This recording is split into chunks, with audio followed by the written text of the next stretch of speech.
ఉన్నాయా పర్లేదా అంటున్నారా? పర్లేదండి, అన్ని రేట్లు పెంచితే పేదలు ఎలా బతకాలి? మరి గతంలో ఏమో 9 పథకాలు, ఇప్పుడేమో 6 పథకాలు. ఆయన అప్పుడు బాగా అనుకున్నారు. పథకాలు అంటే ఏమో మాకు ఉచితంగా పెట్టేలా అన్ని రేట్లు పెట్టబెట్టి ఇప్పుడు సగం ఉన్నది తింటారు, లేని వాళ్ళు ఒంటరిగా ఉండడం తప్పించేం లేదు. మరి కరెంట్ బిల్లులు కూడా పెరిగినాయి కదా? కరెంట్ బిల్లులు కూడా పెరిగాయి. ఏం చేద్దాం, పెరిగినప్పుడు గవర్నమెంట్ పెంచేస్తుంది. వీళ్ళు వచ్చాక తగ్గిస్తామన్నారు కదా? ఏం తగ్గింది, ఎక్కువైతున్నాయి, తగ్గించడం ఏమో కానీ. అప్పుడేమో పవన్ కళ్యాణ్ గారు హామీ ఇచ్చారు, మహిళలు మిస్ అయిపోతున్నారు, వాళ్ళకి భద్రత కల్పిస్తానని. ఆయన ఏం మాట్లాడలేదు ఎందుకంటారు? ఏమో తెలియదండి, మరి ఇక్కడికి అయితే ప్రస్తుతానికైతే ఏం రావట్లేదు. ఈ 200 పెట్టి అసలు ఏం తీసుకుంటున్నారు? అదేంటి, అది పుకారా అంటున్నారు. ఎందుకంటే చాలా మంది అదే చెప్తున్నారు.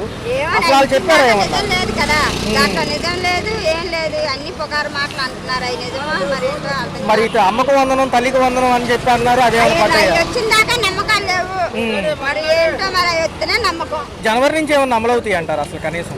తెలియదండి. గ్యాస్ సిలిండర్ డబ్బులు పడ్డాయి, ఒకవేళ బుక్ చేసుకుంటే మళ్ళీ వెనక్కి ఇస్తా ఉన్నారు కదా? అది కూడా తెలియదు. స్కూల్ వ్యవస్థ ఎలా ఉంది మేడం? గతమే బాగుంది అంటున్నారు స్కూల్స్ కి. స్కూల్ అప్పట్లో అయితే మరి బాగానే ఉంది, కానీ ఇప్పట్లో అయితే మేము స్కూల్లోకి నేనైతే ప్రస్తుతానికి వెళ్ళను. అది ఇప్పుడు మదర్లకు తెలిసి నాకేం తెలిసి నాకేం తెలియదు. అంటే వసతి దీవెన, విద్యా దీవెన ఏమి రిలీజ్ అవ్వలేదు కదా పాపం పిల్లలకు కూడా. జనరల్ గా అసలు ఏం రిలీజ్ అవ్వలేదు కదా. టెన్షన్ పడకండి, అందరూ చెప్తానే ఉంటారు, ఏమి ఇబ్బంది ఏమి ఉండదు.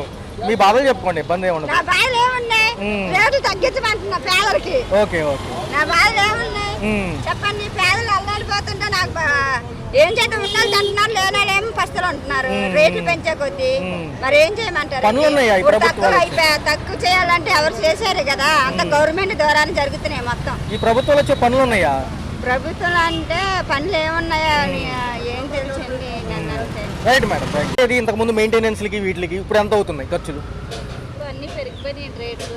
నూనె ప్యాకెట్లు కానివ్వండి, అన్ని పెరిగినాయి. ఈ ప్రభుత్వం వచ్చి 6 నెలలు అవుతుంది. ఒక పక్క కరెంట్ ఛార్జీలు తగ్గిస్తామన్నప్పటికీ కూడా పెంచారు కదా 190 పైసలు. మళ్ళీ ఎలా అనిపిస్తుంది? కట్టక తప్పదుగా. ఎంత వచ్చినా ఎవరు వచ్చినా ఇంకా అలాంటి అంతేనండి. గ్యాస్ సిలిండర్ పథకం వచ్చిందా? వచ్చింది. డబ్బులు పడ్డాయా? ఎలా అనిపిస్తుంది? గతంలో ఎక్కువ 9 పథకాలు, ఇప్పుడు 6 పథకాలు. డెవలప్మెంట్ అనేది ఉండాలండి. మనకి గవర్నమెంట్ అలా ఇచ్చినాయి అని ఏమీ అవసరం లేదు. డెవలప్మెంట్ అంటే రేపు మన పిల్లలకి రాజధాని అనేది మనకు ఉండాలి. రాజధాని లేకుండా అయిపోయింది విజయవాడ. దాని గురించే ఓట్లేసి గెలిపించుకున్నదండి అంతే. ఓకే, ఈ నెల 15 నుంచి కూడా వీళ్ళు కూటమి ప్రభుత్వ నాయకులు, ఎమ్మెల్యేలు, కార్పొరేటర్లు, వార్డు మెంబర్లు కూడా జనంలోకి వచ్చి మీ సమస్యలు తెలుసుకుంటాము, ఇంకా పథకాల అమలుకి ఎంత సమయం పడుతుందో చెప్తాము, ఇంకా ఏమేం చేసాము ఈ 6 నెలల్లో అంటున్నారు. మంచిదేనంటారా? మంచిదేనండి. రాగానే మేమేమో అడగడానికి సరిపోం కదా. ఏదైనా మంచి డెవలప్మెంట్ అనేది ఉండాలండి. మాకు ఈ పథకాలు ఇచ్చినా ఇవ్వకపోయినా మెయిన్ డెవలప్మెంట్ అనేది ఉండాలి. విజయవాడకి రాజధాని ఉండాలి. పిల్లలకి బయటికి వెళ్ళి జాబులు చేసేయకుండా చక్కగా మన ఫ్యాక్టరీలు ఇక్కడ మన దగ్గరలో ఉంటే పిల్లలు బయటికి అమెరికా అలాంటి వెళ్ళకుండా సరిపోతుంది. గత ప్రభుత్వాలేమో ఈ వాలంటీర్లు సెక్షన్ లో జాబులని లేకపోతే సచివాలయాల్లో ఇచ్చారు. ఈసారి 20 లక్షల ఉద్యోగాలు అంటున్నారు, నమ్మొచ్చు అంటారా? తెలీదండి. ఎందుకంటే ఓ పక్క ఏమో ఇంకా డిఎస్సి కూడా అవ్వలేదు, ఈ ఉపాధ్యాయులు భర్తీలు కూడా అవ్వలేదు. మరి 4 ఏళ్ళు పరిమితిగా అమరావతి అంటున్నారు కదా, కేంద్రం సహాయం చేసిద్ది అంటారా? తెలీదండి. ఎలా ఉంది మేడం మరి మిగతా నిత్యావసర సరుకులు ధరలు కానివ్వండి? ధరలు అయితే ఇంకా అలాగే ఉన్నాయండి, పెరిగే ఉన్నాయి కానీ తగ్గేం లేదు. ఒకసారి ఒక మెట్టెక్కాక దిగడం అనేది జరగదు, ఇంకా అంతేనా. పోస్ట్ ఆఫీసుల్లో ఖాతాలు ఓపెన్ చేస్తున్నారు 200 పెట్టి, దేనికి అంటారు అసలు? తెలియదండి, అన్నారని మేము తీసుకున్నాము, ఎందుకో తెలియదు. ఎక్కడ కూడా గవర్నమెంట్ చెప్పలేదు. అందులో నెల పెన్షన్ అలా ఆడవాళ్ళకి వేస్తారు అన్నారని తీసుకున్నాం. మేడం గారు, వాలంటీర్ వ్యవస్థ లేదు, ఉంటే బాగుండేది అంటారా? ఎందుకంటే పక్కన పెట్టారు కదా వాళ్ళు. వాలంటీర్ వ్యవస్థ ఉంటే అన్ని మన దగ్గరికి వచ్చి చేపించుకునేవాళ్ళు. ఇప్పుడు ప్రతి దానికి ఎక్కడికన్నా వీసా కార్డులకి వెళ్ళాలన్నా ప్రతిదీ లంచం లేదే డబ్బులు అవ్వదు. అదే వాలంటీర్ మంచిదేనండి. ఇంటికి వచ్చి అన్ని మనకు పెన్షన్లే కానీ ఏదైనా సరే చెప్పి చేపించుకునేవాళ్ళు. మరి ఒక పక్క పవన్ కళ్యాణ్ గారు ఉన్నారు ఉప ముఖ్యమంత్రిగా, ఆయన ఏంటి మరి ఈ మధ్య షీజ్ ద షిప్ అంటున్నారు, కాకినాడలో రేషన్ బియ్యం పట్టుకుంటున్నారు. మరి మహిళల గురించి ఏమంటారు? పాపం చాలా అఘాయిత్యాలు జరిగినాయి ఈ యొక్క 2 నెలల్లోనే వచ్చాక. వీళ్ళు పర్లేదు, అంతా బాగుందంటారా? మరి ఆయన జగన్మోహన్ రెడ్డి గారు జనవరి నుంచి బయటకు వస్తారంట మళ్ళీ ప్రచారానికి. ఎలా ఉండబోతుంది? ఏం లేదు, చూసుకున్నట్లయితే ధరలు బాగా పెరిగాయి అంటున్నారు. గతంతో ఎంత ఉన్నాయి, ఇప్పుడు ఎలా ఉన్నాయి? అంటే ఒక పక్క దీంతో పాటు కరెంటు ఛార్జీలు కూడా పెరుగుతున్నాయి, ఎలా అనిపిస్తుంది మేడం? చూసుకుంటేనేమో మరి ఇంతకు ముందు ఎంత ఖర్చులు అయ్యాయి, ఇప్పుడు ఎంత మేడం? మరి 6 నెలలు అవుతుంది కొత్త ప్రభుత్వాలు, ఎలా అనిపిస్తున్నాయి ఈసారి? ఈ నెల 15 నుంచి నాయకులు బయటకు వచ్చి అడుగుతారంట మీ సమస్యలు ఏంటని, ఈ 6 నెలలు ఎలా ఉందని. ఎలా అనుభవిస్తుంది? అంటే కూటమి నాయకులు ఉన్నారు కదా, ఇప్పుడు కూటమి ప్రభుత్వాలు ఎలా అనిపిస్తుంది? పర్లేదులేండి. మేడం, ఈ ఉచిత గ్యాస్ సిలిండర్లు పెన్షన్ ఎలా అనిపిస్తుంది? ఇస్తున్నారా? ఉచిత గ్యాస్ అందరికి ఇవ్వట్లేదు కదండి, అప్లైస్ ఇవ్వట్లేదు. గ్యాస్ సిలిండర్ రేట్లు కూడా బాగా అధికంగానే ఉన్నాయి ఒక పక్క. అధికంగానే ఉన్నాయి. మేడం గారు, మరి ఏంటి ఈసారికి కన్స్ట్రక్షన్స్కి ఎక్కువ ఛాన్స్ ఇస్తామంటున్నారు, ఉపాధి అభివృద్ధికి ఈసారి పెద్దపేట అంటున్నారుగా. అంటే ఈ 4 ఏళ్లలో అమరావతి పూర్తి, పోలవరం పూర్తి, ఇటు పక్క చూసుకుంటే యువతకు ఉద్యోగాలు అంటున్నారు. సపరీలు పెడతానంటున్నారు కదా చంద్రబాబు, చూద్దామండి. మాజీ ముఖ్యమంత్రి గారు జనవరి నుంచి జనంలోకి వస్తామంటున్నారు, పథకాలు ఇవ్వట్లేదని ఆయనకు వాళ్ళు ఎలా అనిపిస్తుంది? Right madam. అనిపిస్తుంది, గతంలో చూశారు, ఇప్పుడు చూశారు. గతంలో 9 పథకాలు ఉన్నాయి, ఇప్పుడు 6 పథకాలు. ఈసారి మహిళలకు ఉచిత బస్సు సంక్రాంతి నుంచి అంటున్నారు. ఏమో మరి చూడాలి, చేయాలిగా. మరి ఈసారి పవన్ కళ్యాణ్ గారు ఉప ముఖ్యమంత్రిగా ఉన్నారు, కూటమి ప్రభుత్వాల్లో భాగంగా ఉన్నారు కాబట్టి 6 నెలలు ఎలా అనిపించింది? బాగానే ఉంది, పర్వాలేదు, చేస్తున్నాడుగా మంచిగానే. మేడం, ఇప్పుడు ఏమో వాలంటీర్ వ్యవస్థ లేదు, పక్కన పెట్టారు. ఉంటే బాగుంటుంది అంటారా? అంటే వాళ్ళని ఎలాగో జీవోలు లేవని పక్కన పెట్టారు కాబట్టి వాళ్ళ సేవలు అవసరం లేదంటారా? అవసరం ఏముందండి, వేస్ట్ ఖర్చులు తప్పితే ఏమన్నా ఉన్నా. వాళ్ళు వచ్చారు, పెద్ద వాళ్ళు అంటే పింఛన్లు తీసుకోవడానికి ఇబ్బంది పడుతున్నారు, కానీ వాళ్ళ మామూలుగా వాళ్ళు ఉంటాం వేస్టే, ఖర్చు వేస్టే కదా, గవర్నమెంట్కి నష్టం రావడమే కదా. ఆల్రెడీ లోటు బడ్జెట్లో ఉన్నప్పటికీ సంక్షేమం ఖచ్చితంగా అమలు అవుతుంది అంటున్నారు. ఈ 4 ఏళ్లలో 20 లక్షల ఉద్యోగ కల్పన ఇస్తామంటున్నారు ఈసారి యువతకి. చూడాలి, చేయాలి. ఎప్పటి నుంచో వింటున్న అమరావతి పోలవరం అవుతుందంటారా? తెలియదు. Okay okay right. గతం ఎలా అనిపించింది? అప్పుడు బాగుందో ఇప్పుడు బాగుందా? ఎప్పుడు బాగా అసలు అప్పుడే పెరిగినాయి అనుకుంటే అప్పుడు మీద ఇప్పుడు ఇంకా పెరిగినాయి.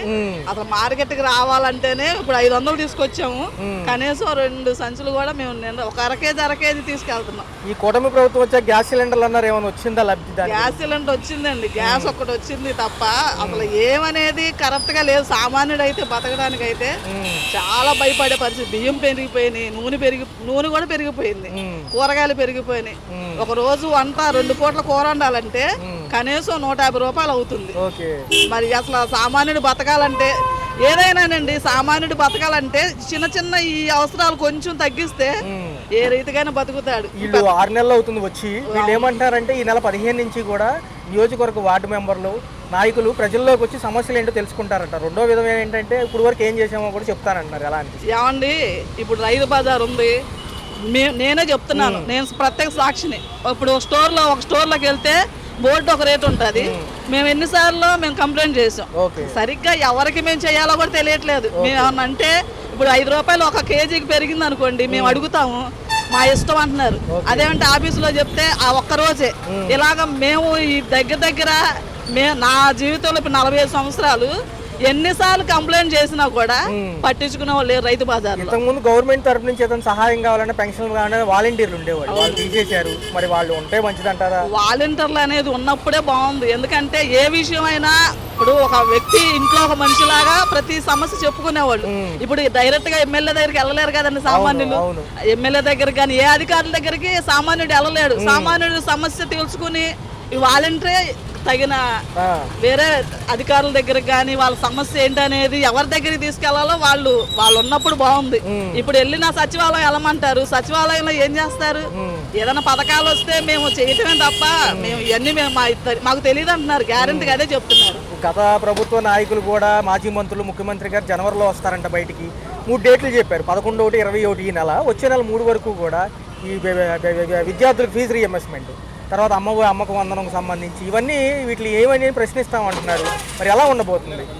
కంపల్సరిగా మేము అయితే మాకైతే ఈ దరిదాపుల్లోకి వస్తే మాత్రం మా సమస్యలు మేము లిఖితపూర్వకంగానే మేము నాయకుడికి, జగన్మోహన్ రెడ్డి గారికి కానీ ఏ నాయకుడు మా యుద్ధకు వచ్చినా సరే, అది కూటమి ప్రభుత్వం అనే కాదు, ఏ నాయకుడికి వచ్చినా సామాన్యుల సమస్య అనేది మేము చెప్పుకునే అవకాశం మాకు వస్తే మాత్రం తప్పకుండా మేము చెప్తాము. కరెంట్ ఛార్జీలు ఏమో వచ్చే నెల నుంచి పెరగబోతుంది, 190 పైసలు ఆల్రెడీ పెంచారు, ఇంకా పెంచబోతాం అంటున్నారు. చాలా ఇబ్బంది అండి, ఎందుకంటే మేము అద్దెలకు ఉండేవాళ్ళం.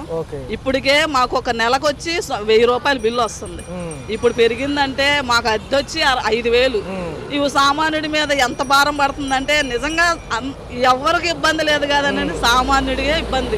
ఏది పెంచినా కేవలం సామాన్య ప్రజలే ఇబ్బంది పడుతున్నారు. ఈ విషయంలో అధికారులు కానీ, నాయకులు కానీ, ముఖ్యమంత్రి కానీ ఆయన గారు కూడా కొంచెం జోక్యం చేసుకుని సామాన్యుడికి ఇబ్బంది లేకుండా చూస్తే ఈ పవన్ కళ్యాణ్ గారేమో ఉప ముఖ్యమంత్రిగా ఉన్నారు, మహిళల గురించి ఎన్నో మాట్లాడారు, ఆయన ఏం పట్టించుకోవట్లేదు అంటున్నారు. ఒక పక్క ఆయన మాట్లాడటమే కానండి ఏది చేసేది లేదు. ఇప్పుడు చూస్తున్నారుగా 6 నెలల్లో ఎన్నో ఆడపిల్లల మీద కానీ ఏది జరిగినా కూడా స్పందించడం వేరండి. అక్కడికి తీసుకెళ్ళి న్యాయం జరిగి ఆ కుటుంబానికి కానీ ఆ ఆడబిడ్డకు కానీ న్యాయం చేసే విధానం వేరు.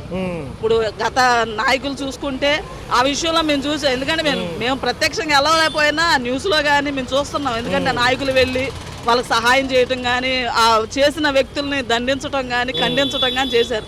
ఈ నాయకులు మాటలు చెప్తున్నారు తప్ప ఆడపిల్లలని బయటికి మా 2 ఆడపిల్లలు ఉన్నారు, ఆరైతే బయటికి పంపించడానికి భయం వేస్తుంది. మహిళలకు డబ్బులు ఇస్తామంటున్నారు, పోస్ట్ ఆఫీస్ లో ఖాతాలు తెలుస్తున్నారు 200 పెట్టి, అవి పడతాయో లేవో తెలియదు. అసలు ఇప్పుడే అంటున్నారు మనిషికి ఒక అకౌంట్ అంటున్నారు. ఎక్కడ అకౌంట్ ఎవరికి తెలుసు? చదువులేని వాళ్ళు ఎలా చేసుకుంటారండి?